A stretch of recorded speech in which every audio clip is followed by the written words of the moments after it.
علم کا سیکھنا سکھانا اور علم کا سننا سنانا یہ بڑی فضیلت رکھتا ہے، یاد رکھیے۔ گمراہ کرنے والے گمراہ کرتے رہتے ہیں اور جھوٹی سچی باتیں اڑانے والے اڑاتے رہتے ہیں۔ میرے بھائی، جاہلیت کی باتیں کرنے والے جہالت کی باتیں کرتے رہتے ہیں۔ تو ہمیں علم کو سیکھنا اور سکھانے کا ماحول بنانا چاہیے۔ جی ہاں، یہ بات حدیث پاک میں بھی ہے۔ حافظ عبد البر نے لکھا ہے بیان العلم کے اندر کہ حضرت معاویہ رضی اللہ تعالیٰ عنہ فرماتے ہیں کہ سب سے زیادہ گمراہ کرنے والا انسان وہ ہے جو قرآن پاک کو پڑھ لے، معنی کو نہ جانتا ہو، معنی کو نہ سمجھتا ہو، اور صرف قرآن پاک کے الفاظ پڑھ کر علم والوں سے جھگڑے کرنے لگتا ہو، کہ اس سے بڑا گمراہ انسان کوئی نہیں۔ یہ جلد نمبر 2 میں ہے اور صفحہ نمبر 194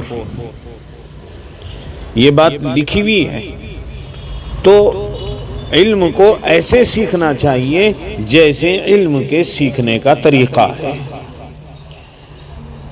مجلسیں ہماری مسجدوں میں ایسی لگنی چاہیے فجر کی نماز کے بعد یا عشاء کی نماز کے بعد، جس میں چند لوگ بیٹھ جائیں اور ان میں ایک علم والا بیٹھے اور وہ ان کو سنتیں سکھائے، وہ فرائض بتائے، وہ واجبات ان کو بتائے، جائز ناجائز صحیح طریقے سے سمجھائے۔ یہ ہونا چاہیے۔ آگے دیکھیے، میں آپ سے بیان کروں کہ جامع العلم کی جلد نمبر 1 میں صفحہ نمبر 50 پر یہ بات بھی ہے۔ حضرت عبداللہ بن عمرو رضی اللہ تعالیٰ عنہ فرماتے ہیں کہ نبی کریم صلی اللہ علیہ وسلم کا ایک دن ہم نے دیکھا اپنی مسجد میں 2 حلقوں پر سے گزر ہوا۔ ایک حلقے والے دعا میں اللہ سے راز و نیاز کی باتوں میں لگے ہوئے تھے اور دوسرے حلقے والے دینی علم سکھا رہے تھے۔ نبی کریم صلی اللہ علیہ وسلم نے فرمایا دونوں حلقے والے خیر پر ہیں، لیکن ایک حلقے والے دوسرے سے بہتر ہیں۔ یہ تو اللہ سے دعا کر رہے ہیں اور اس سے راز و نیاز میں لگے ہوئے ہیں، اگر اللہ چاہے گا دے دے گا، چاہے گا تو نہیں دے گا۔